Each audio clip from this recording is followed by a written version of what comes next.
The wine glass trembled between my fingers as I tried to steady my breathing. My ex-husband's voice cut through the elegant hum of Bellissima, the upscale Italian restaurant where I'd been working for just under 6 months. The crisp white tablecloth beneath my hands felt suddenly abrasive, my skin hypersensitive as anxiety coursed through my veins. Still waiting tables at 32, Emma? I'm not surprised. You always lacked ambition. Daniel's words sliced through me with practiced precision, the same cutting tone he'd perfected during our 5 years of marriage. I glanced at the blonde beside him, his new girlfriend, I presumed, who tittered behind manicured fingers. Her diamond bracelet caught the light, reminiscent of the jewelry Daniel had always promised me but never delivered. "Your usual table is ready, Mr. Winters," I managed, proud that my voice betrayed nothing of the humiliation burning inside me. The scent of his familiar cologne, sandalwood and bergamot, triggered memories I'd spent 18 months trying to erase. "Actually," Daniel said, leaning back in his chair, his custom suit stretching across shoulders that had once felt like home, "I think we'll take that one." He pointed to the corner table, the best in the house, reserved for special guests, a table I couldn't give him. "I'm sorry, that section is reserved," I replied, the rehearsed smile pinching my cheeks. Daniel's eyes narrowed. "Come on, Em, for old time's sake. Or are you still bitter that I left?" He turned to his date. She never could accept when things were over, part of why it didn't work out. The humiliation burned hotter. 3 other servers hovered nearby, pretending not to listen while clearing tables with exaggerated focus. I'd told none of my coworkers about my divorce, about how Daniel had drained our joint account before leaving me with nothing but debt and trust issues. "Your table is this way," I repeated, turning to lead them through the dimly lit restaurant, past the soft glow of candles and murmuring couples. "I heard you had to move back in with your mother," Daniel continued, his voice deliberately loud enough for nearby diners to hear. "Pathetic, isn't it, Caroline? This is what happens when you marry for love without a prenup." My knees weakened. How did he know about my mother's place? I'd been living in her spare bedroom since losing our apartment, working double shifts to save for my own place while helping with her medical bills. The uniform I wore, a crisp white blouse and black skirt, suddenly felt like a billboard advertising my failure. That's when I noticed him. He sat alone at the corner table, the one Daniel had demanded. I'd never served him personally, but every staff member knew who he was. Salvatore Russo, owner of half the properties in this part of the city, including a rumored stake in Bellissima itself. His presence was always announced by the 2 men who entered first, security who scanned the restaurant before he arrived, and the hushed whispers that followed. Tonight, he wore a charcoal suit that looked hand-stitched, his dark hair swept back from a face that belonged in Renaissance paintings. Angular jaw, sculpted cheekbones, eyes the color of aged whiskey. Despite the summer heat outside, he showed no sign of discomfort. His posture relaxed yet commanding. Even seated, his authority was palpable. What caught me off guard was that he was watching me. Not glancing, not the casual observation of a bored diner. Watching. His eyes locked with mine across the room with such intensity that the rest of the restaurant seemed to fade into silence. His gaze held neither pity nor amusement at my humiliation, just a dark, calculating interest that made my skin prickle. "Still driving that beat-up Honda?" Daniel continued behind me, oblivious to my distraction. "I always told you it was embarrassing. Caroline and I just got a new Miss." The single word cut through Daniel's monologue like a blade. Salvatore Russo had raised 1 finger, not even his entire hand, and every server in the vicinity froze. My heart hammered against my ribs as his security detail shifted, suddenly alert. The entire restaurant seemed to hold its breath. "Sir?" I managed, my voice barely audible. "These guests seem dissatisfied with your service." His voice was deeper than I expected, with the barest hint of an Italian accent. "I believe there's been a misunderstanding." Daniel, sensing an opportunity to complain to management, stepped forward. "Yes, we requested the corner table and I wasn't speaking to you." Salvatore never took his eyes off me, his tone causing Daniel to physically recoil. Then, with deliberate slowness, Salvatore moved the leather portfolio that had been resting on the chair opposite him. "Sit with me." It wasn't a request. The restaurant went so quiet I could hear the ice settling in water glasses. Daniel's face flushed red, but the presence of Salvatore's security, one stationed by the door, another near the bar, kept him silent. I should have been frightened. Every instinct screamed that Salvatore Russo was dangerous. The rumors about his connections, the way even our restaurant manager deferred to him, the subtle threat that hung around him like expensive cologne. Yet in that moment, faced with Daniel's cruelty and my own humiliation, Salvatore seemed like sanctuary. "Your table, Mr. Winters, is this way," I said to Daniel, gesturing to Marco, another server, who hurried forward to escort them. I smoothed my skirt with trembling hands and approached Salvatore's table. Up close, he was even more intimidating. A thin scar traced his left eyebrow, and a heavy watch gleamed on his wrist. I caught the scent of something rich and masculine. Not cologne exactly, but something more elemental. His hands, resting casually on the table, bore a single platinum ring and immaculate nails. "Thank you," I said quietly, as I slid into the seat across from him, unsure what else to say. His eyes studied me with uncomfortable thoroughness. "Your ex-husband," he stated rather than asked, his voice low enough that only I could hear. I nodded, wondering how he knew. Men who publicly humiliate women they once claimed to love reveal much about their character. He picked up his wine glass, swirling the dark red liquid. None of it admirable. Before I could respond, Sophia, our head server, rushed over. "Mr. Russo, I apologize for the interruption. Emma will be taking her break now," he interrupted, not looking at her. "Bring her whatever she'd like." Sophia hesitated, glancing between us with obvious concern. I should have been offended at being discussed as if I weren't present, but something in his manner, the absolute certainty that his word was law, made protest seem impossible. "It's fine, Sophia," I assured her. "Could you ask Marco to cover my section for 20 minutes? After Sophia departed, an awkward silence fell. I was acutely aware of Daniel watching from across the room, his expression a mix of confusion and anger. "You don't know who I am," Salvatore finally said, studying me with that same unsettling intensity. "Everyone knows who you are, Mr. Russo." A smile touched his lips, brief, contained, yet somehow transforming his severe features. "They know a name, a reputation." He leaned forward slightly. "Tell me, Emma, what exactly did he take from you?" The directness of the question startled me. How do you know my name?" He gestured to my name tag with a slight tilt of his head. "Right," I murmured, feeling foolish. "You didn't answer my question. I shouldn't have told him. This man was a stranger, and likely a dangerous one, yet something in his steady gaze made the truth spill out. Everything. Our savings. The apartment, my credit score. I twisted the simple silver band I still wore on my right hand. My grandmother's ring. The one thing Daniel hadn't managed to take. My dignity, apparently. Salvatore's expression didn't change, but something in his eyes darkened. And what did the law do? Nothing. The accounts were joint. Legally, he was entitled to empty them. The bitterness I'd been suppressing rose to the surface. 5 years together, and I never thought he'd... I stopped myself. "I'm sorry. You don't need to hear this." "I asked," he said simply. A waiter appeared with another glass of wine, placing it before me. I hadn't ordered it, but Salvatore nodded at the glass. "Drink. It will steady your nerves." I took a sip, surprised by the rich complexity that flooded my tongue. It wasn't the house wine we served by the glass. This was something far more expensive. "Why did you ask me to sit with you?" I finally managed. He considered me for a long moment. "Because you have sad eyes, Emma, and because men like him," his gaze flicked briefly toward Daniel's table, "should not be allowed to feel they've won." There was something in his voice, a hardness, a finality, that sent a shiver down my spine. This wasn't normal conversation. This was something else entirely. "You don't know me," I said softly. "I know enough." He checked his watch. Platinum, like his ring. "You remind me of someone I once knew.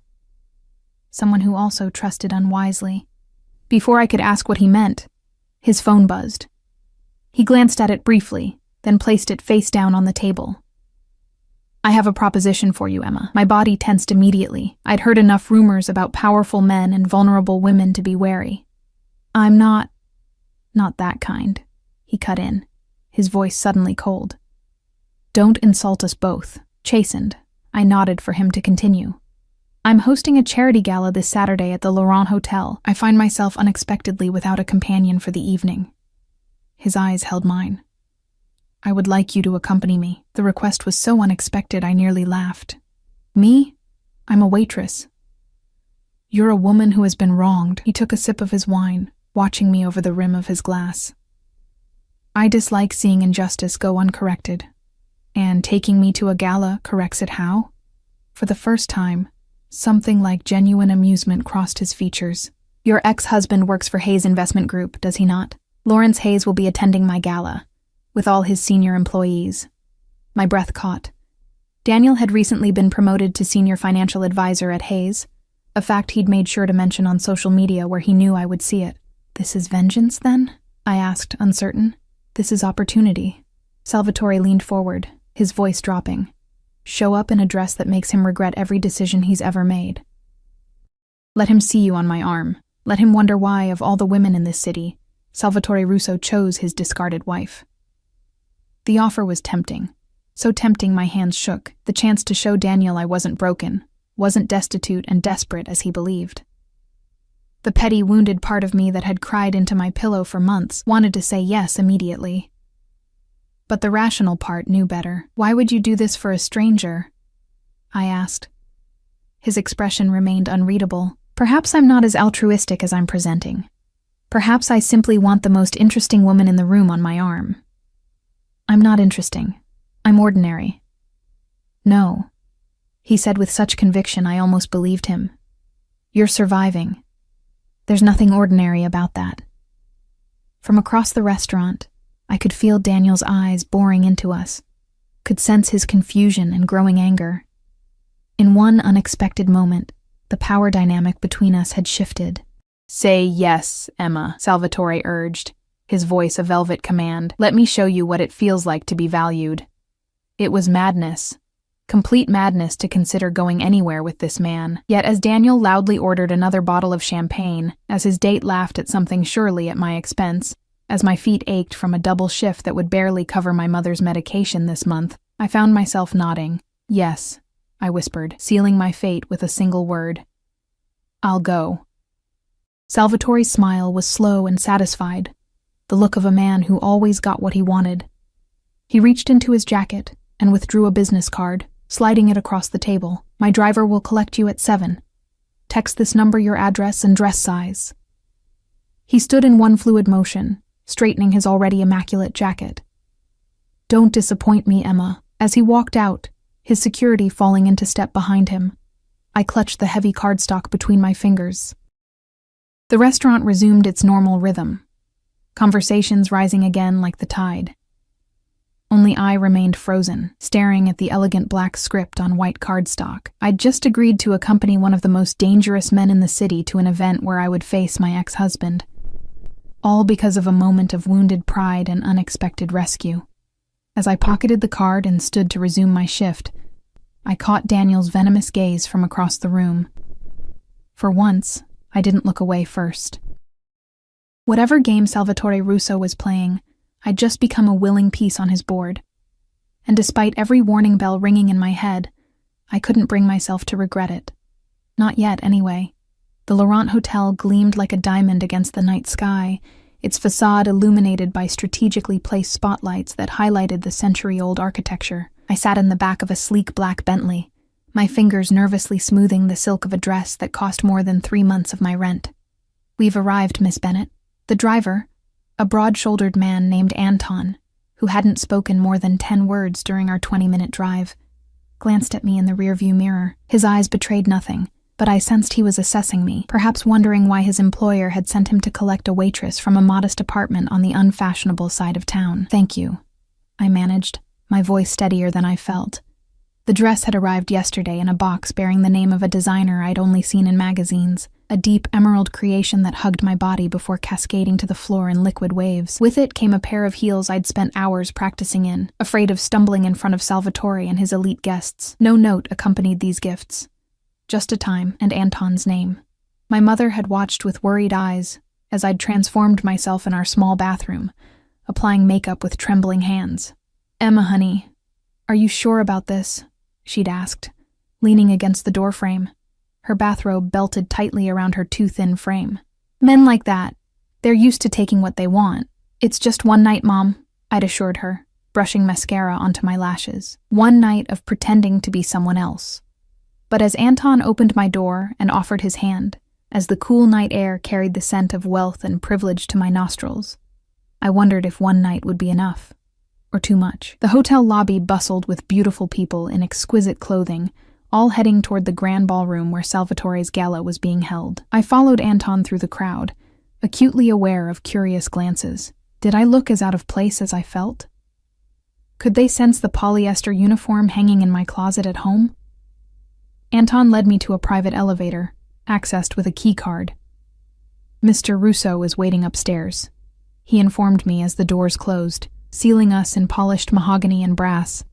He had business to attend to before joining the main event. My heart stuttered. I'd assumed we would meet in the ballroom, surrounded by others. The idea of facing Salvatore alone, in some private suite, sent a fresh wave of anxiety through me. The elevator opened directly into a penthouse foyer. Anton gestured for me to step out, then remained behind as the doors closed. I stood frozen, taking in the opulence around me, the marble floors, the fresh orchids arranged in crystal vases, the floor-to-ceiling windows offering a panoramic view of the city lights. "You're punctual. I appreciate that in a woman." I turned to find Salvatore watching me from the entrance to what appeared to be a living room. He wore a tuxedo that made Daniel's custom suits look mass-produced in comparison, the crisp white of his shirt contrasting with his olive complexion. His dark hair was styled impeccably, and a faint scent of spice and cedar followed him as he approached. "The dress suits you," he observed, circling me slowly. The weight of his gaze made my skin prickle, as though he were cataloging every detail of my appearance. "Turn around." It wasn't a request. I complied, completing a slow rotation, the dress whispering against the marble. "Perfect," he pronounced, coming to stand before me again. Up close, I noticed the faint lines around his eyes, the only indication he might be in his mid-30s rather than younger. "You clean up admirably, Emma Bennett." "Thank you for the dress," I said, finding my voice at last. "It's beautiful." "Beauty deserves beauty." He reached out, adjusting the thin strap on my shoulder with a casual intimacy that made me shiver. "Are you nervous?" "Yes," I admitted, seeing no point in lying. "I don't belong in this world." A smile played at the corners of his mouth. "Few do, by birth. The rest of us create our place in it." He stepped back, appraising me once more. "You haven't asked what this charity event is for." The realization made me flush. I'd been so consumed with thoughts of Daniel, with the fantasy of walking into that ballroom on Salvatore's arm, that I hadn't considered the actual purpose of the evening. "I'm sorry. What cause are we supporting tonight?" "Children's oncology research." Something flickered in his eyes, a shadow quickly suppressed. "My mother died of cancer when I was 13. It was not a gentle passing. The unexpected personal revelation caught me off guard. This wasn't the practiced charm of a man seducing a vulnerable woman. There was a rawness to his admission that felt genuine. "I'm sorry," I said softly. "My mother has been battling lymphoma for 2 years. It's why I moved back home. To help with her care." Salvatore's expression shifted subtly. "Then you understand better than most why tonight matters." He offered his arm. "Shall we? I believe your ex-husband has already arrived downstairs." My stomach tightened at the mention of Daniel. "How do you know so much about him, about me?" "Information is currency, Emma. I make it my business to be wealthy in all forms." He guided me toward the elevator. "Tonight, you are my guest, my companion. That means every eye will be on you, assessing your worth because you're on my arm." "That's a lot of pressure," I murmured. Pressure creates diamonds. The elevator doors opened at his approach. "Remember that you're the most valuable thing in the room tonight. Because I'm with you?" I asked, stepping inside. His eyes met mine in the mirrored wall. "Because I chose you when I could have chosen anyone." The descent to the ballroom was swift, but the weight of his words lingered. This wasn't just about showing Daniel I had moved on. This was about being claimed by someone powerful enough to make others take notice. As the doors opened, revealing the glittering ballroom beyond, Salvatore's hand settled at the small of my back, a touch both proprietary and steadying. Crystal chandeliers cast golden light over tables draped in white linen, while a string quartet played softly from a raised platform. Champagne flowed freely, carried on trays by servers in attire similar to what I wore at Bellissima. "Mr. Russo." A distinguished older gentleman approached immediately, hand extended. "An exquisite event, as always." "Senator," Salvatore acknowledged, shaking the man's hand. "May I introduce Emma Bennett, my companion for the evening." The senator turned to me with rehearsed charm, but I caught the flicker of curiosity in his eyes. I was an unknown quantity in a room where everyone was accounted for. "A pleasure, Miss Bennett. How did you and Salvatore meet?" Before I could fumble a response, Salvatore smoothly interjected. "Emma works at Bellissima. She caught my attention with her resilience in difficult circumstances." The truth, presented in such a way that it sounded like a fairy tale, rather than the reality of a waitress being rescued from humiliation. "Resilience is an undervalued quality," the senator agreed, though his expression suggested he found the story quaint rather than impressive. As Salvatore guided me deeper into the ballroom, more introductions followed.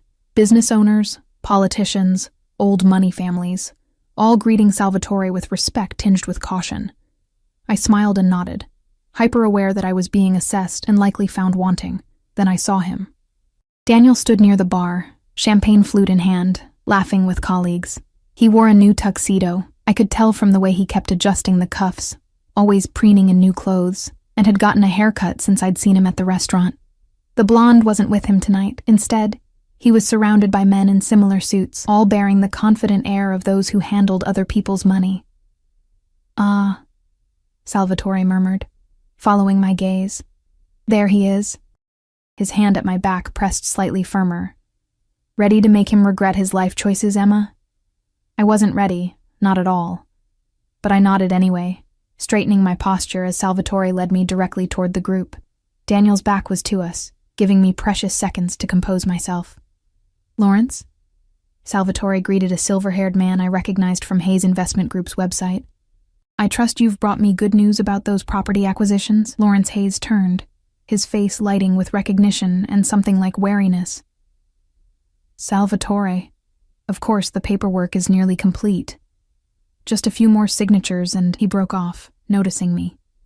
"I don't believe I've had the pleasure." "Emma Bennett," Salvatore introduced me, his arm now sliding possessively around my waist. "Emma, this is Lawrence Hayes, CEO of Hayes Investment Group. They handle some of my more conventional investments." At the sound of my name, Daniel turned. The shock that registered on his face was everything I'd imagined and more. His eyes widening, champagne sloshing dangerously close to the rim of his glass. I watched the progression of emotions. Disbelief, confusion, then the slow dawn of realization as he looked between me and Salvatore. "Emma," he managed, his voice strangled. "What are you doing here?" Salvatore's fingers tightened fractionally on my waist. "You know my companion, Daniel?" His tone was pleasant, but something dangerous lurked beneath. Daniel's Adam's apple bobbed as he swallowed. She's my ex-wife." Lawrence Hayes looked between us with sudden interest. "Is that so?" "Small world." "Very small," Salvatore agreed. "Daniel was just in Bellissima the other night. Weren't you, Daniel? Though you seemed less than pleased with the service." The color drained from Daniel's face. He knew, they all knew, who Salvatore Russo was, what he represented. The room's atmosphere had shifted subtly, the other men from Hayes stepping back slightly as if to disassociate themselves. "A misunderstanding," Daniel stammered. The restaurant was busy, and yet I found the service exceptional. Salvatore cut in smoothly. So exceptional, in fact, that I invited Emma to accompany me tonight. His thumb traced small circles against the silk at my waist, a gesture both intimate and clearly visible to everyone watching. Sometimes true value isn't immediately apparent to those without discerning tastes. My cheeks burned, but the humiliation I'd felt at the restaurant had transformed into something else, a heady power born from the naked fear in Daniel's eyes, from the possessive way Salvatore held me. Emma always had excellent taste in restaurants, I said, finding my voice at last. It's why I chose to work at Bellissima after we separated. The atmosphere is so much more refined than the places Daniel preferred. It was a small jab, referring to Daniel's habit of choosing restaurants based on their proximity to sports bars, but Salvatore's appreciative glance made me bold. "You're working there as a server?" Lawrence asked, his surprise poorly disguised. "Among other things," Salvatore answered for me. "Emma has been consulting on some special projects for me. Her insight has been invaluable." The lie rolled off his tongue with such conviction that for a moment even I almost believed it. Daniel's expression darkened, suspicion replacing his initial shock. "What kind of projects?" he asked, a hint of his old condescension returning. "Emma's background is in English literature, hardly relevant to your business interests, Salvatore." "On the contrary," Salvatore replied, his voice dropping to a register that made the hairs on my arms stand up. "Emma possesses qualities I find essential in my inner circle: loyalty, discretion, resilience." He lifted his free hand, brushing a strand of hair from my face with deliberate tenderness. "Intelligence that sees beyond surface appearances." The implication hung in the air, that I was not merely arm candy but someone privy to Salvatore's confidences, someone he trusted. The expression on Daniel's face shifted again, this time to something like alarm. "If you'll excuse us," Salvatore continued, "Emma and I should greet the other guests. Lawrence, I'll have my lawyer call yours tomorrow about those properties." As we moved away, I released a breath I hadn't realized I was holding. "That was just the beginning," Salvatore murmured close to my ear, guiding me through the crowd. "The night is young, and I want everyone to see us together, especially him." For the next hour, Salvatore kept me at his side, introducing me to business associates, politicians, and socialites. With each introduction, his hand remained at my waist, occasionally sliding lower to rest at the curve of my hip. He ensured my champagne glass was never empty, that I was included in every conversation, that all eyes, especially Daniel's, followed our progress around the room. It was intoxicating, being the chosen one of the most powerful man present. I found myself standing straighter, speaking more confidently, even as I remained acutely aware of the fantasy we were creating. "Dance with me," Salvatore said, as the quartet began a slow waltz. It wasn't a request. He led me to the center of the dance floor, one hand clasping mine, the other settling at the small of my back. He moved with the natural grace of someone raised in the spotlight, guiding me effortlessly through steps I barely remembered from a college formal dance class. "You've been watching him all night," Salvatore observed, his lips close to my ear. "Does it satisfy you, seeing him unsettled?" "Yes," I admitted, the champagne making me honest. "Is that terrible of me? It's human, to want those who hurt us to suffer in return." His hand splayed wider against my back, drawing me closer.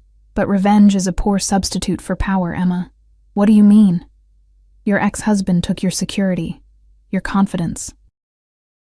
Tonight, he sees you elevated beyond his reach." Salvatore's eyes held mine, intense and searching.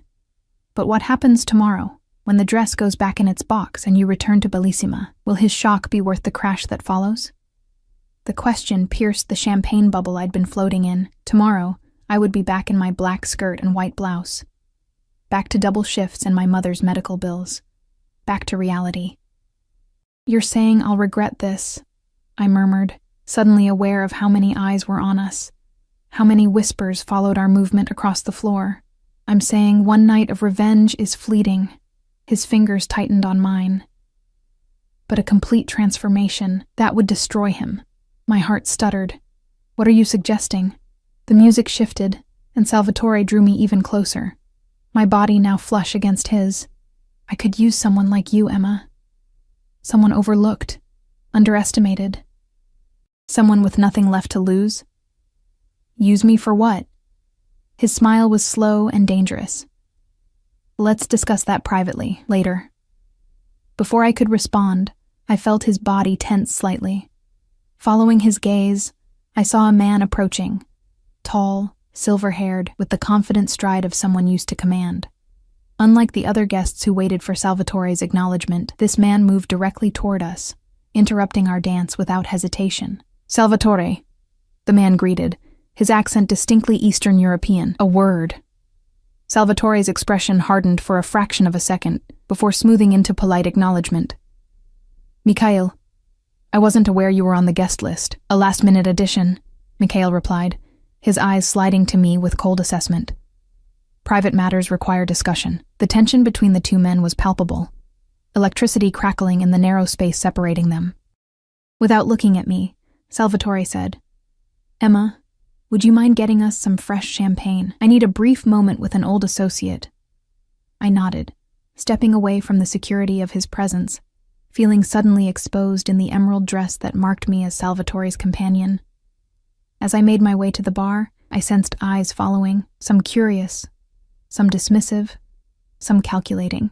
Quite the entrance you made tonight. I turned to find Daniel beside me, his earlier shock replaced with thinly veiled anger.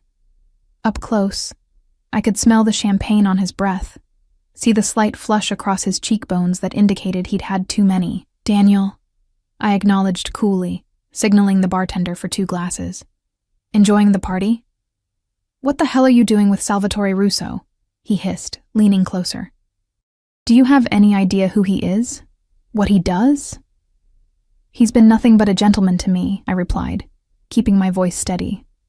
"Unlike some men I've known." Daniel grabbed my arm, his fingers digging into my skin. "This isn't a game, Emma. Russo is dangerous. Whatever he's told you, whatever he's promised, it's not worth it." I yanked my arm free, fury rising in my chest. "You don't get to pretend concern for my welfare, not after what you did." "What I did was leave a failing marriage," he snapped. "What you're doing is getting involved with a man who ruins lives for sport. Why do you think Hayes is so nervous tonight? Half our clients are terrified of crossing Russo's interests." "Maybe they should be more careful about who they cross," I retorted, accepting the champagne flutes from the bartender. Daniel stepped closer, his voice dropping. "Has he fucked you yet? Is that what this is about? Revenge via the most dangerous man you could find?" The crude question hit like a slap.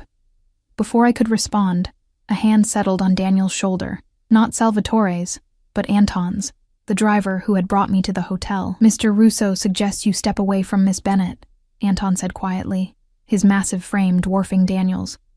Daniel's face contorted with fury and fear. "Tell your boss to find another pawn." "Emma's not cut out for his world." "That will be all, Mr. Winters," Anton replied, his grip visibly tightening until Daniel winced. As Daniel retreated, shooting me one last warning glance, Anton turned to me. "Mr. Russo apologizes for the interruption. He asks that you join him in the private lounge. I'll escort you." The champagne glasses forgotten, I followed Anton through a discreet door at the side of the ballroom and down a corridor lined with artwork worth more than I would earn in a lifetime. We stopped at a heavy wooden door guarded by 2 men who nodded to Anton and stepped aside. The room beyond was intimate, leather sofas arranged around a low table, a fire burning in a marble hearth despite the warm evening. Salvatore stood alone by the window, silhouetted against the city lights, a tumbler of amber liquid in his hand. "Leave us," he instructed Anton without turning. The door closed with a soft click, sealing us in private luxury. "Your ex-husband accosted you at the bar," Salvatore said, still facing the window. It wasn't a question. "You saw?" I asked, suddenly conscious of how he seemed to know everything that happened around him. "I see everything concerning you, Emma." He turned then, his expression unreadable. "Did he frighten you?" "No," I answered truthfully. "He tried to warn me about you." Salvatore's laugh was soft and without humor. "How noble of him, and what terrible things did he say?" I hesitated, uncertain how to navigate these waters. He implied your business interests aren't entirely legitimate. And do you believe him? Salvatore moved closer, stopping when barely a foot separated us. His presence seemed to fill the room, making it difficult to think clearly. I believe everyone in that ballroom fears you, I said carefully. And yet they court your favor. Fear and respect are close cousins. He reached out, his fingers tracing the line of my jaw with feather-light precision, sometimes indistinguishable. I should have stepped back, should have thanked him for the evening and asked to be taken home. Instead, I remained frozen, mesmerized by the danger and possibility he represented. What did you mean before? I asked, my voice barely above a whisper. About using me?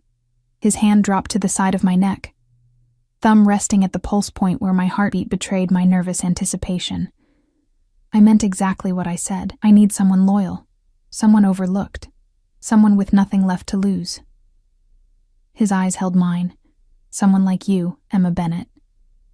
For what purpose? I pressed. To be my eyes and ears in places I cannot go.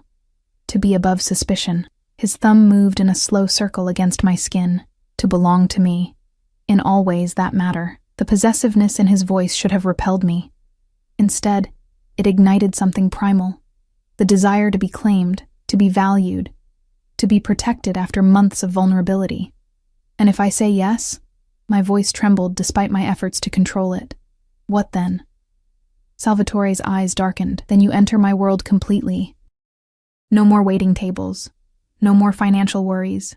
Your mother's medical care provided for. His hand slid to cup the back of my neck. In return, you are mine. Exclusively mine. A kept woman, I breathed, the words both thrilling and terrifying. A partner, he corrected. I have mistresses, Emma. What I need is someone I can trust. The blunt honesty caught me off guard. Why me? You could have anyone. Because you have sad eyes, but you haven't surrendered. Because you serve champagne to men who don't deserve to breathe the same air as you, yet you do it with dignity.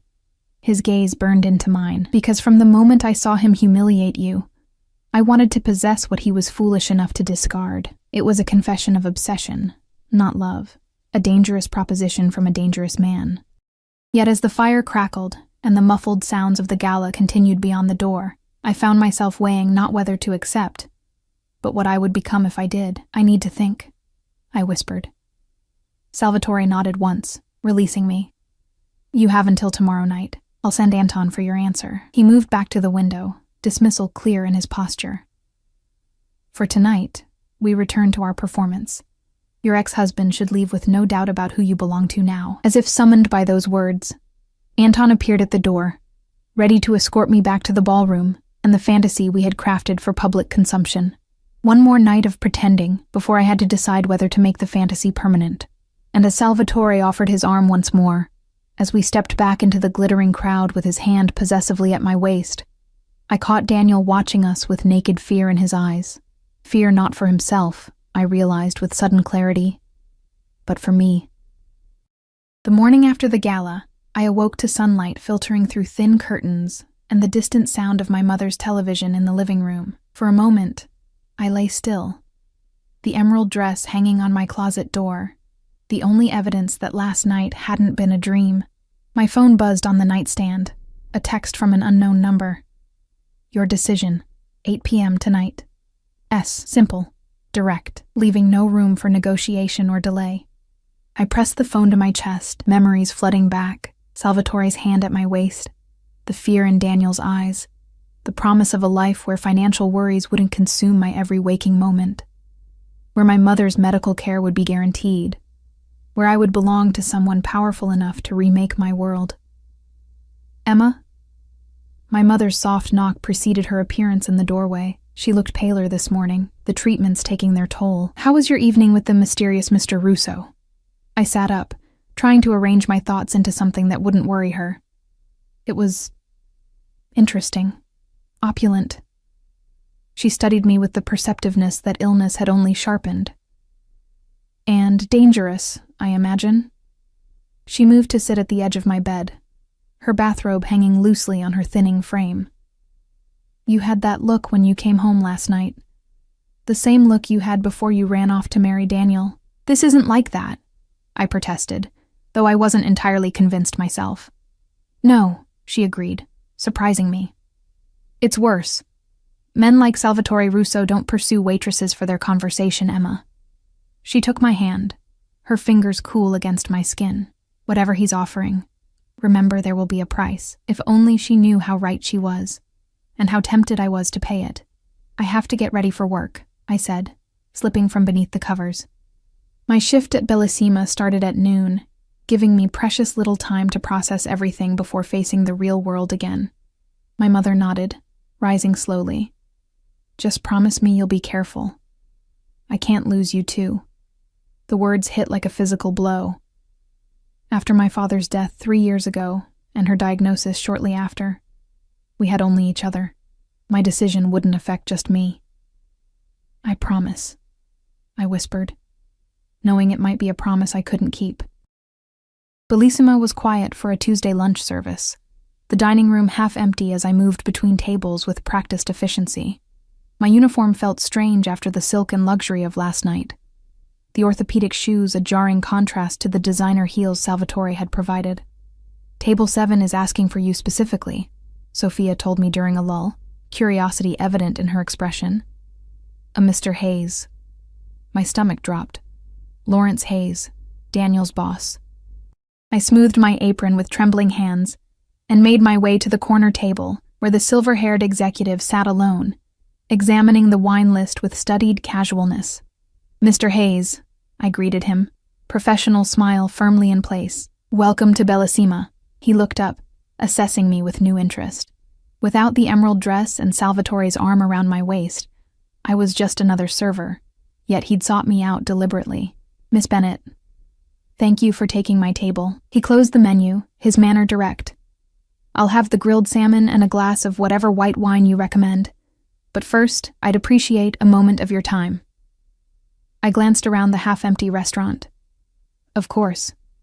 He gestured to the chair opposite him. Please, sit. It was inappropriate. Servers didn't sit with customers, but refusing seemed unwise. I perched on the edge of the seat, hands folded in my lap. I'll be direct, Hayes said, leaning forward.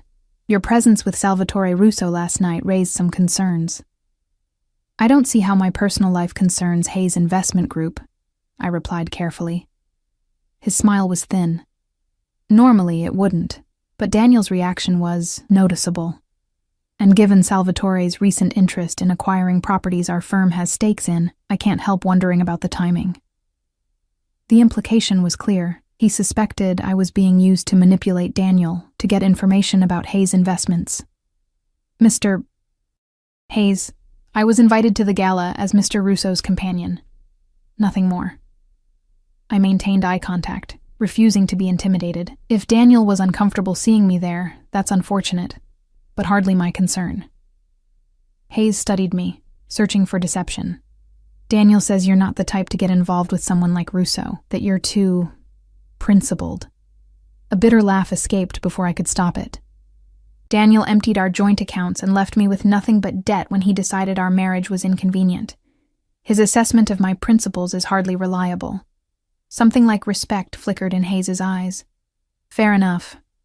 He sat back, the interrogation apparently complete. I hope, for your sake, you know what you're doing with Russo. He isn't known for his forgiving nature when crossed. The warning hung between us as I rose. I'll put your order in right away, Mr. Hayes. As I walked back to the kitchen, my phone vibrated in my pocket. Another text from the unknown number. Your mother's appointment has been moved to Dr. Kessler at Memorial. Car, waiting outside. I froze, pulse racing. My mother had an oncology appointment this afternoon, at the county hospital, with a doctor we'd waited 3 months to see. Dr. Kessler was the city's leading oncologist, with a closed practice and a waiting list years long, and Salvatore had already arranged it, before I'd even given him my answer. I found Sophia in the kitchen. I need to leave, I said, my voice urgent. Family emergency. Her eyes widened with concern. Of course. Is it your mother? Yes, but it's complicated. I'll explain later. I was already untying my apron, reaching for my bag in the staff room. Minutes later, I burst through Bellissima's front doors to find a black sedan idling at the curb.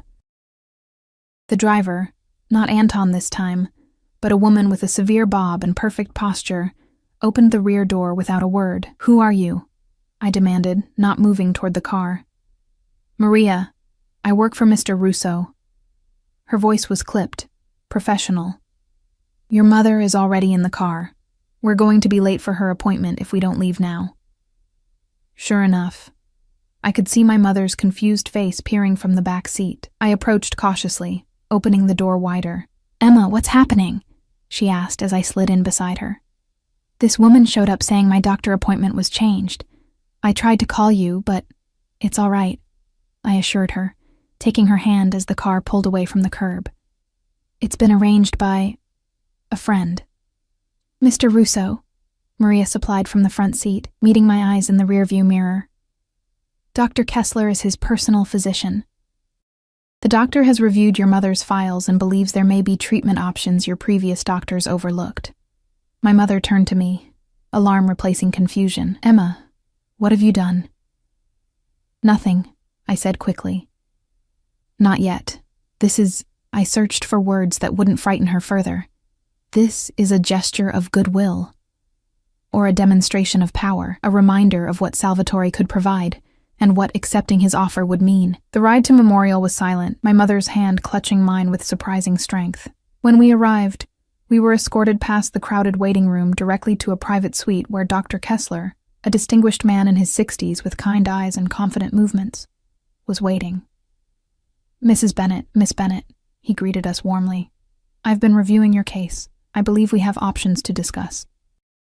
For the next hour, he outlined an experimental treatment protocol, one normally reserved for patients with significant financial resources or connections. The survival rates he quoted were double what we'd been told by previous doctors. "How much will this cost?"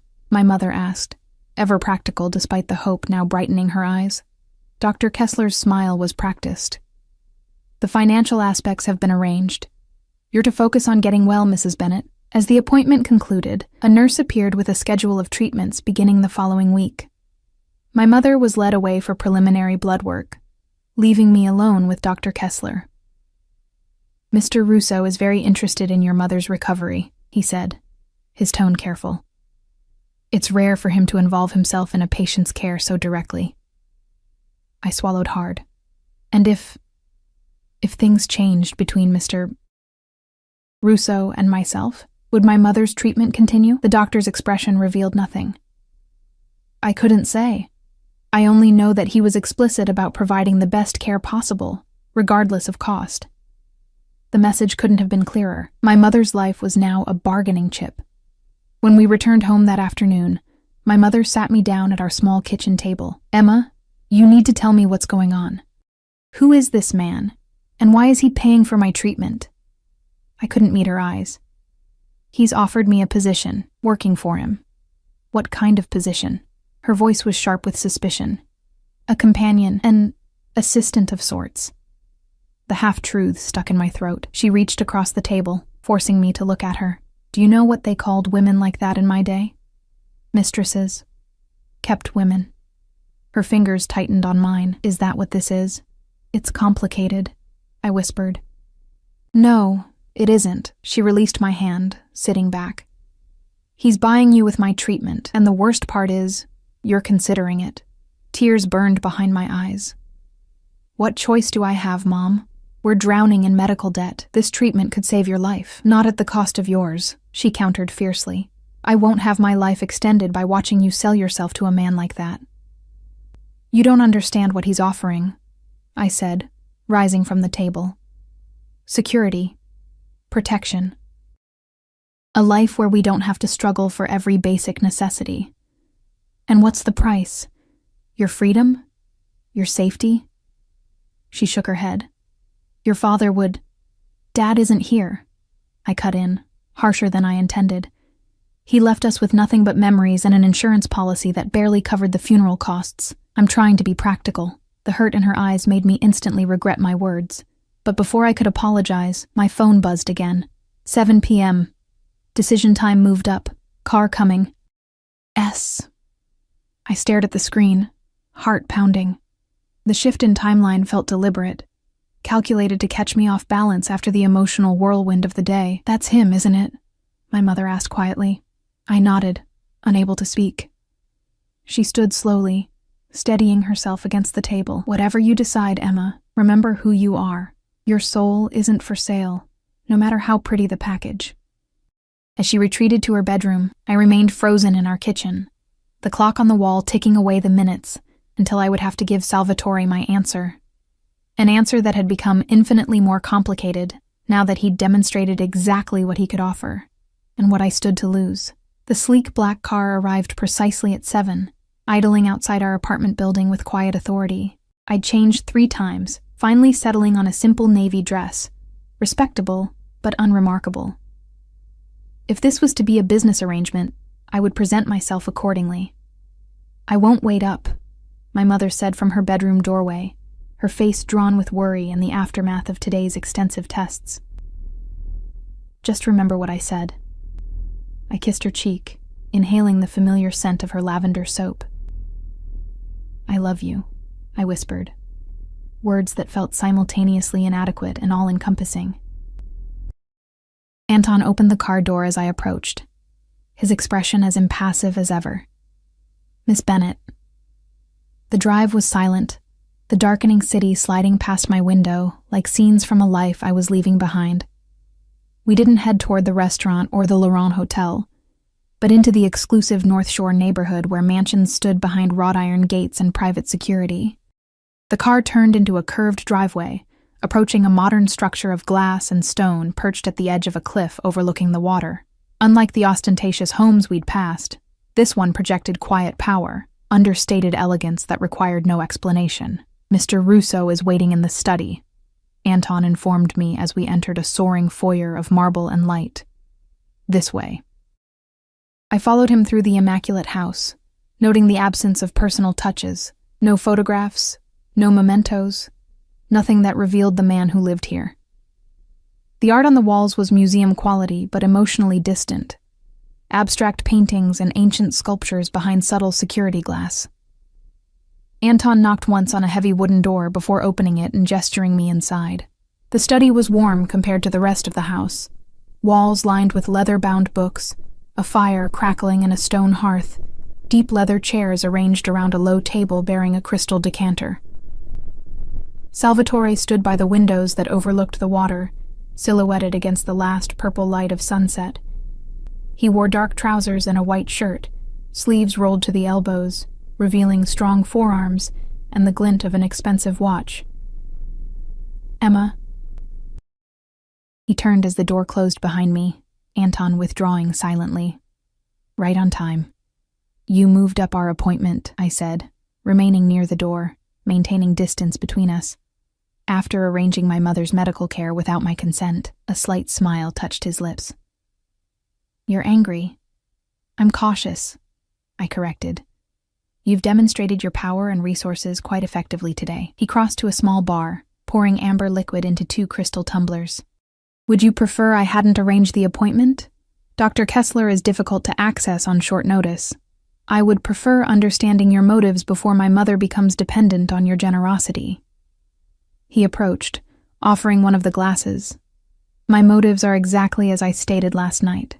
I want you in my life, in a specific capacity." When I hesitated, he added, "It's just scotch, Emma. If I wanted to compromise you, I wouldn't need chemicals." The blunt statement sent a chill down my spine, even as I accepted the drink. "And what capacity is that exactly? You mentioned being your eyes and ears. What does that entail?" He gestured to one of the leather chairs, taking the one opposite as I sat. "I have business interests across the city, legitimate enterprises that occasionally face complications from less legitimate forces." "You mean criminal elements," I said flatly. His expression revealed nothing. "I mean, competitors who don't always respect boundaries. My visibility makes it difficult for me to move unnoticed, to hear unguarded conversations, to understand what happens below the surface. And I could?" I took a careful sip of the scotch, the liquid burning a path down my throat. "You're intelligent, observant, and most importantly, underestimated." He leaned forward slightly. "People reveal themselves around beautiful women they believe have no power. especially when those women appear to belong to someone else. Understanding dawned, cold and clear. You want me to be seen as your mistress, your possession, while actually gathering intelligence for you. Among other things, he studied me over the rim of his glass. You would live here, accompany me publicly, have access to everything my protection provides. In exchange, you would be loyal only to me, alert to information that might affect my interests, and occasionally placed in positions to observe specific individuals. Spy, you mean? The word fell between us, ugly and undisguised, if you prefer that term. He seemed unbothered by my directness, though I consider it more selective observation. I set my glass down, pulse racing. And my mother's treatment? Guaranteed, regardless of your decision tonight. His statement surprised me, and he must have seen it in my expression. I'm not a monster, Emma. I don't use terminal illness as leverage. Dr. Kessler will continue her care whether you walk out that door or stay. The unexpected concession destabilized me. I'd been prepared for ultimatums, for the harsh bargaining of my mother's life against my compliance. This apparent generosity was harder to resist. Why? I asked, genuine confusion in my voice. Why make that guarantee when it diminishes your negotiating position? Something like respect flickered in his eyes. Because I want your choice to be clear-eyed. If you stay, it's because you choose my world over the one you've known, not because I've left you no alternatives. I rose, needing movement to process his words. And if I choose to walk out that door? Then Anton drives you home, Dr. Kessler continues your mother's treatment, and our paths likely won't cross again. He remained seated, watching my restless movement. I don't pursue unwilling participants, Emma. Yet everything you've done since the restaurant has been calculated to ensure my willingness, I pointed out. The dress, the gala, Daniel's humiliation, my mother's treatment, all designed to show me what you could provide. His smile was slow, appreciative. You see clearly. That's another quality I value. I stopped by the fireplace, watching the flames consume a log. If I agreed, what would my life look like, practically speaking? You would move in immediately. A separate suite of rooms would be yours, with privacy when you desire it. He set his glass down, steepling his fingers. You would have a generous allowance, a car and driver, new wardrobe appropriate to your position. Your financial concerns would end. And us? What would be expected between us? The question was difficult to voice, but necessary. His expression remained unchanged. I find you attractive, Emma. I won't pretend otherwise, but physical intimacy isn't a condition of our arrangement. But it's anticipated, I pressed. It's a natural progression I would welcome, should you come to desire it. His honesty was disarming, but I have no interest in reluctant companions, in business or pleasure. I turned back to the fire, buying time to organize my thoughts. The arrangement he proposed wasn't what I'd feared, not quite the kept woman my mother had warned about, but something more complex. A partnership with clearly defined roles, mutual benefits, and boundaries I could potentially navigate. What about Daniel? I asked finally. Was that just for show? Or do you have genuine business with Hayes Investment Group? Both, Salvatore admitted. Hayes manages several legitimate property investments for me. Your ex-husband's position there was coincidental, a detail that became useful when I saw how he treated you at Bellissima. The casual admission that our initial meeting had been genuine, not some orchestrated encounter, somehow made the entire situation more believable. How would I explain this to my mother? I asked, the practical question revealing my shifting consideration. She already suspects the worst. Salvatore rose, moving to stand near me by the fire. Tell her I've offered you a position as my personal assistant and social coordinator. It's close enough to the truth and explains the benefits you'll receive. I looked up at him, searching his face for deception, and when she asks why you chose me, of all people, tell her I value loyalty and discretion above experience, that I saw how you handled adversity with dignity. His gaze held mine, unnervingly direct, that I believe in investing in people others have undervalued. The words resonated more deeply than I wanted to admit. After months of feeling worthless, discarded, the recognition of value, even from someone like Salvatore, was powerfully seductive. I'd want to see her regularly, I stipulated, not just during treatments, and if she objected strongly to this arrangement, I'd need to reconsider. He nodded once. Reasonable terms. Family loyalty is something I understand. I took a deep breath, weighing everything. The security he offered against the unknown risks, my current struggles against an uncertain future in his world. I have conditions of my own. Interest flickered in his eyes. I'm listening. I won't do anything illegal, I stated firmly. I'll observe, report what I hear, accompany you as needed, but I won't be involved in anything that could result in criminal charges. Understood. I want everything in writing, I continued. The terms of my employment, my mother's medical care, the financial arrangements. A contract that protects us both. He smiled slightly. You're negotiating. Good. And I want a clear exit clause, I finished. If at any point this arrangement becomes untenable, I need to know I can leave safely, with enough resources to support myself and my mother's continued care. Salvatore studied me for a long moment. You've given this considerable thought. I've had to learn to be practical, I replied. Daniel taught me that much, at least. He extended his hand. We have a preliminary agreement, then. My lawyer will draw up the paperwork tomorrow. I looked at his offered hand, understanding that this was a turning point from which there would be no easy return. Taking it meant stepping into his world, a world of power, protection, and undeniable danger. One last thing, I said, not yet taking his hand. I need to know why me, truly. Not the flattering version, but the real reason. Something shifted in his expression. A momentary glimpse behind the controlled facade. Because when I saw him humiliate you, I recognized someone surviving despite betrayal. Because you have nothing left to lose, which makes you both vulnerable and dangerous. He paused.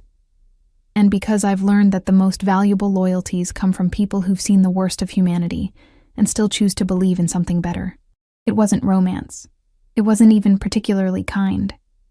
But it held an honesty that finally tipped the balance. I placed my hand in his, the contact sending an unexpected current through my body. We have an agreement. His fingers closed around mine, warm and strong. Welcome to your new life, Emma Bennett. As the fire crackled beside us, as the last light faded from the sky beyond the windows, I made a silent promise to myself. I would use this opportunity to rebuild my life and secure my mother's future. But I would never lose sight of who I was, or forget that in Salvatore Russo's world, everything came with a price I was now committed to paying. 3 months passed with the speed of a fever dream. My life transformed so completely that sometimes I would wake in my luxurious suite, a space larger than our entire apartment had been, and momentarily forget how I'd arrived there. My mother had moved into the guest house on Salvatore's property 2 weeks after I accepted his offer. Initially resistant, she'd gradually relented as Dr. Kessler's treatment began showing promising results. The latest scans revealed significant tumor reduction, and color had returned to her cheeks for the first time in years. I still don't entirely approve, she'd told me just yesterday during our weekly garden lunch. But I can't deny he's been generous. An understatement. Salvatore had not only covered her medical care, but had also arranged for a live-in nurse, a specialized diet prepared by his personal chef, and transportation to every appointment. He treated her with unfailing courtesy during their infrequent interactions, never mentioning the nature of my position in his household. As for that position, it had evolved in ways I hadn't anticipated. I'd expected to be paraded around at social functions, listening for useful information while playing the role of decorative companion. Instead, I'd become something far more integrated into Salvatore's daily operations. You have good instincts, he'd observed after I'd noticed a pattern in the behavior of one of his restaurant managers. Subtle discrepancies that eventually revealed an embezzlement scheme. I want you in more meetings. From there, my responsibilities expanded. I reviewed contracts beside him, sat in on business negotiations, accompanied him to property acquisitions. Always watching, always listening, noting who seemed nervous, who avoided eye contact, who spoke too quickly or too slowly. "You see things others miss," Salvatore had said one evening, as we reviewed my observations about a potential business partner. "You notice the human elements while my other advisors focus on numbers." It was true. Years of serving others, first Daniel, then restaurant patrons, had taught me to read micro-expressions, to sense mood shifts, to predict needs before they were voiced, skills born of survival that now served a different purpose. Salvatore kept his word about our physical relationship. He never pressured, never demanded, maintaining a professional distance that was occasionally punctuated by lingering looks or casual touches that sent electricity through my body. We shared dinners, conversations, proximity, but nothing more. Until last night, I stood at my bedroom window now, watching dawn break over the water, my body still humming with the memory of his hands, his mouth, the weight of him above me. It had been inevitable, perhaps, this crossing of the final boundary between us. 3 months of tension building like a slow-burning fuse. The catalyst had been unexpected. A chance encounter with Daniel at an art gallery opening where Salvatore was a major donor. I'd been examining a sculpture when a familiar voice spoke behind me. "So, it's true. You really have become Russo's pet project." I'd turned to find Daniel watching me, his expression a mix of disdain and poorly concealed curiosity. 3 months had changed him too. A new haircut, expensive watch, designer suit that screamed promotion. "Daniel." I'd kept my voice neutral, conscious of Salvatore across the room, deep in conversation with the gallery owner, but undoubtedly aware of everything happening in his periphery. "Enjoying the exhibition? Cut the act, Emma." He'd stepped closer, lowering his voice. "Everyone knows what you are to him. The question is whether you know what he is." I'd smiled, the poised, enigmatic expression I'd perfected during my time with Salvatore. "I know exactly who he is. The better question is whether you know who I've become." Something in my tone had made him step back slightly. "Hayes is considering pulling our investments from Russo's projects. There are rumors." "Careful, Daniel." I'd sipped my champagne, maintaining eye contact. Business discussions in social settings can be easily misinterpreted, especially when they involve my employer. His face had flushed. "You're actually loyal to him after everything he's dragged you into." "The difference between Salvatore and you," I'd said quietly, "is that he values what I bring to his life. You only valued what you could take from it." Before Daniel could respond, I'd felt a presence behind me. Salvatore, materializing as if summoned, his hand settling possessively at the small of my back. "Mr. Winters," he'd greeted Daniel, his tone pleasant, but eyes cold. "Discussing business at an arts function? How gauche." Daniel had paled visibly, "Just catching up with my ex-wife." "Former wife," Salvatore had corrected, his thumb tracing small circles against my spine. "And current right hand. Emma has become invaluable to my operations." His smile hadn't reached his eyes. "Perhaps you should mention that in your report to Hayes." The implication that Salvatore knew about Daniel's assignment to gather information had sent him retreating with mumbled excuses. As soon as he was out of earshot, Salvatore had turned to me. "You handled him well?" he'd observed, his hand still at my back. "He's been instructed to approach you, to see if you might be persuaded to share information about my business." I'd raised an eyebrow. "You knew and didn't warn me?" "I wanted to see where your loyalties lay without prompting." His gaze had been intent, searching. "You didn't disappoint." The drive home had been charged with unspoken tension, Salvatore's hand resting on my knee in the back of the car, his thumb occasionally brushing against the silk of my dress in a way that seemed both deliberate and unconscious. When we'd arrived home, I'd expected him to retreat to his study as usual. Instead, he'd followed me toward my suite, stopping me in the hallway with a gentle hand on my arm.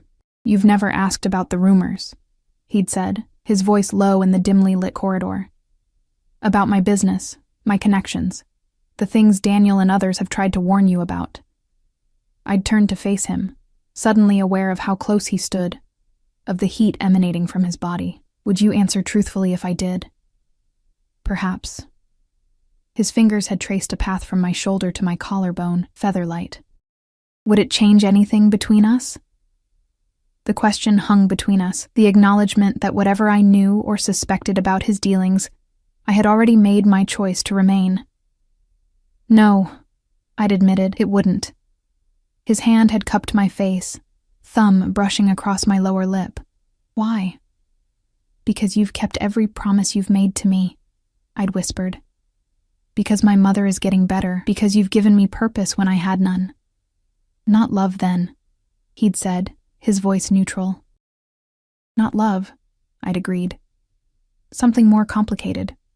His kiss had been gentle at first, questioning rather than demanding, before deepening into something hungry, possession finally claimed after months of patience. I'd responded with equal fervor, 3 months of tension unraveling as his hands found the zipper of my dress as we stumbled into my bedroom, as restraint gave way to urgent need. Now, watching the sunrise paint the water gold and crimson, I wondered what would change between us. Whether last night had altered our carefully negotiated arrangement, or simply added a new dimension to it. A soft knock interrupted my thoughts. I tightened the silk robe around my body before opening the door to find Salvatore fully dressed in one of his immaculate suits, looking as though he'd been awake for hours. "We need to talk," he said without preamble. "There's been a development." I gestured for him to enter, conscious of my bare feet and tousled hair, the visible evidence of our night together. He remained standing, tension evident in the set of his shoulders. "What is it?" I asked, suddenly alert to the unusual gravity in his manner. "Hayes Investment Group has pulled out of 3 major projects without warning. All funds withdrawn, contracts terminated." His expression was controlled, but I'd learned to read the subtle signs of his anger. The tightness around his eyes, the barely perceptible muscle working in his jaw. "Daniel," I breathed, understanding instantly. Last night at the gallery was likely his final attempt to extract information before Hayes made their move. Salvatore's hands slid into his pockets, a gesture I'd come to recognize as him physically restraining his temper. The timing is too convenient to be coincidental. A cold weight settled in my stomach. "You think I said something? That I leaked information?" His eyes met mine, searching. "Did you?" "No." The single word emerged forceful, hurt that he would even question it. "I've been loyal to you from the moment I accepted your offer. You know that." Something in his posture eased slightly. "I needed to hear you say it. You didn't trust my answer to Daniel last night? Or what happened between us after? The hurt deepened, sharpened." Salvatore moved closer, his hand lifting to brush a strand of hair from my face. "Trust is a luxury in my position, Emma. Even with those closest to me, the candid admission stung, but I understood it. In the months I'd spent in his world, I'd seen how isolated his position truly was. How everyone wanted something from him, how every relationship was transactional at its core, including ours. "What happens now?" I asked, stepping back from his touch, needing distance to think clearly. "I need to know what Hayes is planning. Their withdrawal jeopardizes developments already underway, properties with other investors involved." His eyes narrowed slightly. "Your ex-husband is the common thread." Understanding dawned with sickening clarity. "You want me to approach Daniel, to use our history to get information?" "You're the only one who could get close enough," Salvatore confirmed. "He still watches you. I saw it last night. There's unfinished business there that we can leverage." "Leverage?" The word tasted bitter. Last night? Was that also leverage? A way to ensure my emotional investment before asking me to do this? His expression hardened. "Don't insult us both, Emma. What happened between us was inevitable from the moment you sat at my table at Bellissima. But yes, the timing is advantageous." The cold calculation behind his admission should have repelled me. Instead, I found myself appreciating the honesty, however brutal. Salvatore had never pretended to be anything other than what he was. A man who seized opportunities, who turned every situation to his advantage. "If I refuse?" I asked, already knowing the answer. "Then I find another way." He maintained eye contact, unflinching. "Your mother's care continues regardless. Our arrangement stands, but my trust in your commitment would be diminished. 3 months ago, I might have recoiled from such manipulation. Now I recognized it as the currency of his world, our world. Trust was earned through action, loyalty through sacrifice. "What exactly do you need me to do?" I asked. Decision already made. Relief flickered briefly across his features before the mask of control returned. "Contact him. Suggest you have doubts, concerns about your position. Let him believe you might be persuaded to share information about my operations. You want me to play double agent," I clarified. "Pretend to betray you in order to learn Hayes's plans." "Yes." He moved to the window where I'd been standing, looking out at the water now bathed in morning light. "It's dangerous, potentially. If he suspects your true purpose..." The unfinished sentence hung between us, heavy with implication. I joined him at the window, not quite touching, but close enough to feel the heat of his body. He underestimated me once before. He'll do it again. Salvatore turned to face me, something like pride in his expression. "You've changed in these months, Emma. Grown stronger. Learned from the best," I replied, attempting lightness despite the gravity of what we were discussing.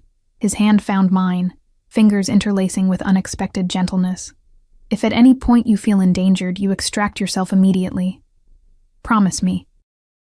The concern seemed genuine, touching something within me I'd tried to keep protected. The part that wanted to believe his interest in me transcended the practical value I provided. "I promise," I said softly. He nodded once, satisfied. "Good. We'll discuss details after you've dressed." His gaze traveled over my robed figure with renewed heat. "Though I find your current attire distracting." The tension between us shifted, business giving way to the magnetic pull that had drawn us together last night. For a moment, I considered pulling him back to bed, delaying the difficult conversation about my impending deception. Instead, I stepped back. "I need to check on my mother this morning, and you need to tell me everything about these investments. What Hayes knew, what they might be planning." Salvatore's smile was slow, appreciative, always the practical one. "Very well." He moved toward the door, pausing with his hand on the knob. "Emma?" "Yes?" Last night wasn't leverage, it was surrender. With that enigmatic statement, he left, closing the door softly behind him. I remained by the window, watching the day brighten, contemplating the dangerous game I was about to play. Daniel would be suspicious, but his ego, his belief that I'd been coerced or manipulated into Salvatore's world, would make him vulnerable. He would want to believe I was reaching out for help, that I regretted my choices, and I would use that belief against him, just as Salvatore had taught me. As I turned to prepare for the day ahead, I caught my reflection in the mirror. Elegant silk robe, hair tousled from Salvatore's hands, eyes sharper and more calculating than they had been 3 months ago. The transformation was undeniable. I had entered Salvatore's world as a victim seeking protection. I would face Daniel as something else entirely. A woman who had learned the true nature of power and how to wield it.